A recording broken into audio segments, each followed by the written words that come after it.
Yo guys, how's it going? And welcome back to episode 3 of our Football Manager series.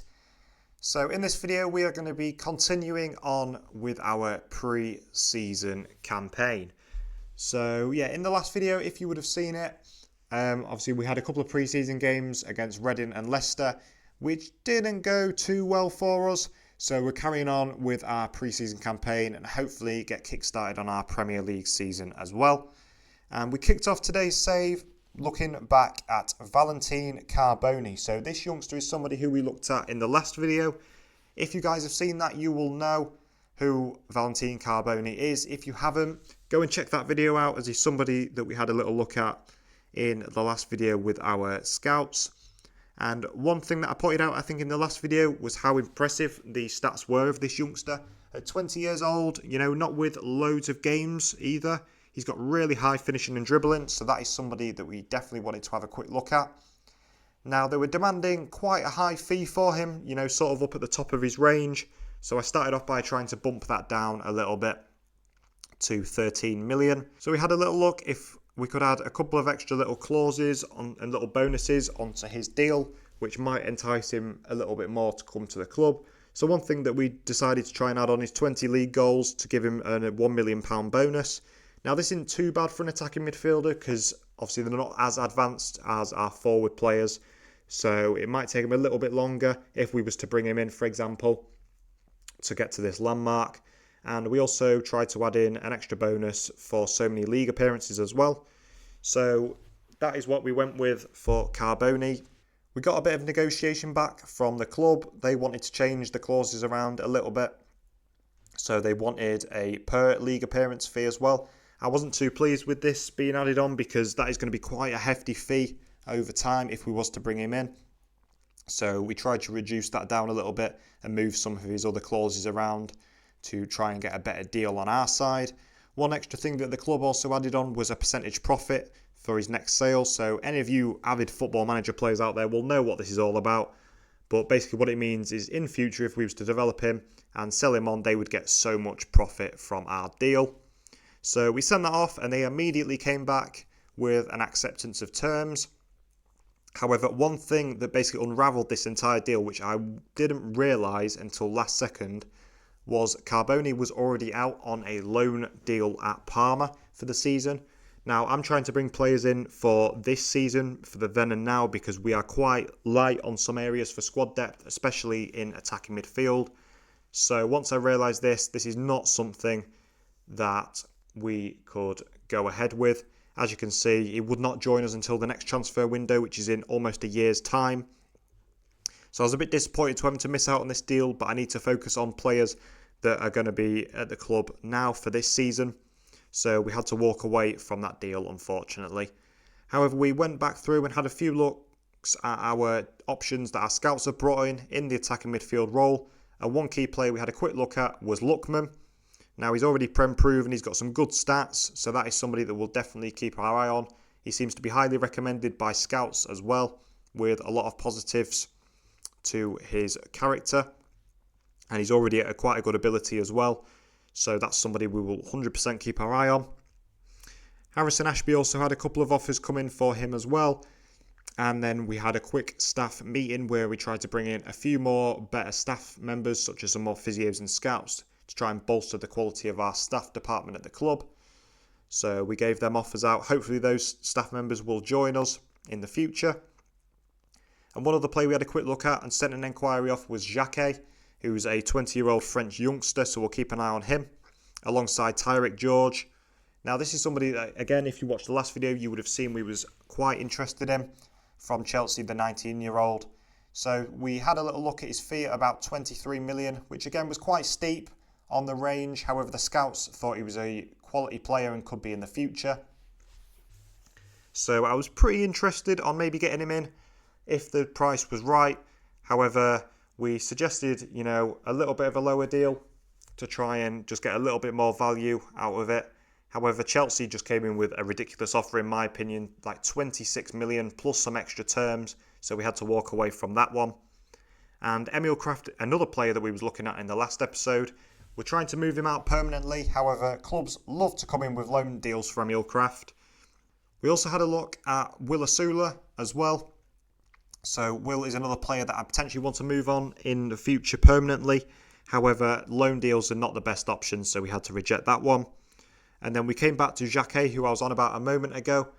Now, I'd had a little look at his stats off camera, and he looked really, really promising. He had some really decent stats for someone of his age. He was highly recommended by scouts as well. So this is somebody I definitely wanted to look at bringing into the club as sort of a long-term prospect for the future. And the deal from Rennes wasn't actually too bad. We had a little bit of negotiating with it, but they just wanted a decent percentage profit on the next deal in the future if we was to sell him. I was alright with this, $4.5 million fee.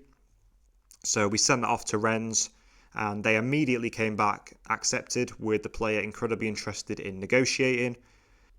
However, one thing that the agent brought up that the player wanted to do was go on a loan move for the season to help on his development. Now, I know I just said obviously I wanted to bring players in for now. However, in the centre-back positions, we're a little bit more strong than the attacking mid, so we can afford to do this. So I can definitely send him out for a season if it's going to bring him back at a better quality and get him some more game time. The reason why we need a centre-back that I didn't look at in the last videos, I realised how ageing our players are in that position, such as Shea and Byrne. They're getting on a little bit, so we need to start looking towards the future to give a bit of depth to Malik Chow and Sven Botman. So we had a little look through his clauses. The sign-on fee and agent fee weren't too bad. You know, the wage was okay as well. We got him in on a 4-year deal, so we'd get 3 years at least out of him after he goes on his loan deal. And the agent was pretty happy with that, so we sent that off too. We then went into our last pre-season game. There's the team we lined up with against Fenerbahce. So we jumped straight into that game and get off to a fantastic start with Malik Chow with a bullet header beating Edison in goal to go 1-0 up. And apart from that, not much really else happened in that game. They had a few shots, we had a few shots, but it was quite a stalemate, so we came away with the 1-0 victory. And then we had a little look at Jacob Murphy, who was somebody I think in the last episode we were looking at moving on. He's going on loan to West Ham, but he's going with a future fee after he's played 15 matches. So hopefully we'll get a nice little bit of profit out of Murphy.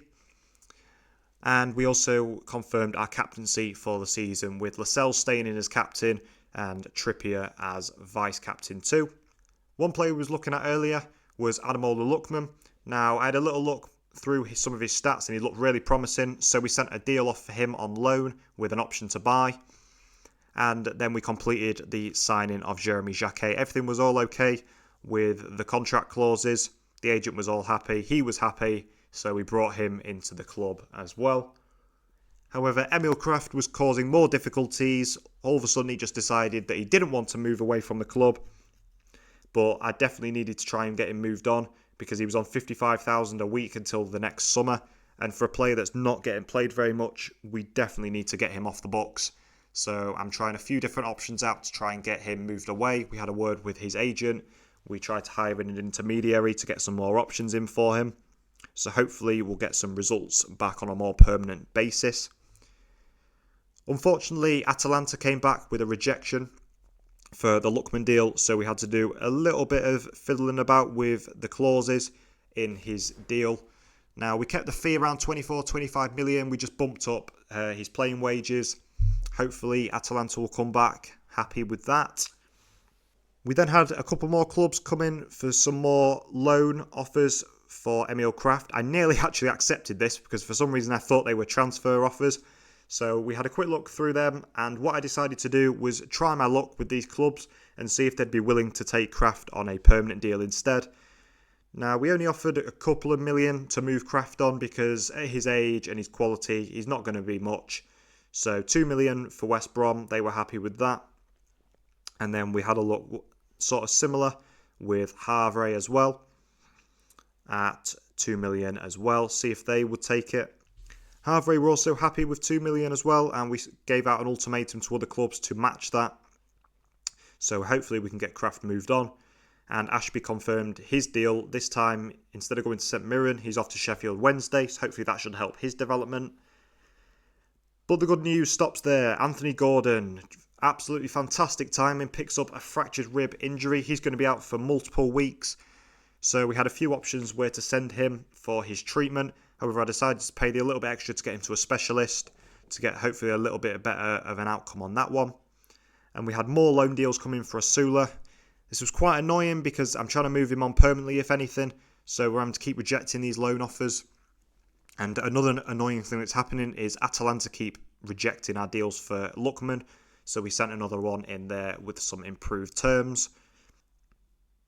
We then got a couple of potential concrete offers in for Will Asula. However, the fees they were sort of offering, about 3-4 million, was just a bit stupid, really. He's got about a 10 million transfer value. So we had to reject both of them because we're not getting undermined by these clubs. If we're going to try and move him on, it needs to be for the right deal. Lookman also got rejected once again, so for about the fourth time we had to budge up his clauses a little bit. We bumped up his wage percentages, so we're paying pretty much all of his contract now, but the club have said they're happy to do that. So yeah, we've bumped that up a little bit. Hopefully this time round Atalanta will finally be happy with the offer that we're making for Lookman. And Jacquet, who's one player that we're, like we said before, looking at moving out on loan. We got an offer from Rodez. However, they play a lot different style of football to us, and it doesn't seem the best club for someone of his quality to get a good development loan spell out of. So in the end, we ended up rejecting this offer, as I think we could definitely get him off at a better club. And then it was time to jump into our first Premier League game of the season. We was playing Burnley away in our first game, and it didn't take us long to get off to a terrible start. Florentino was apparently fouled in the box according to the referee. He points to the spot. It goes off to VAR while we protest. However, they're having none of it. The penalty gets awarded, and Burnley have a real chance to take the lead early on in this first game of the season.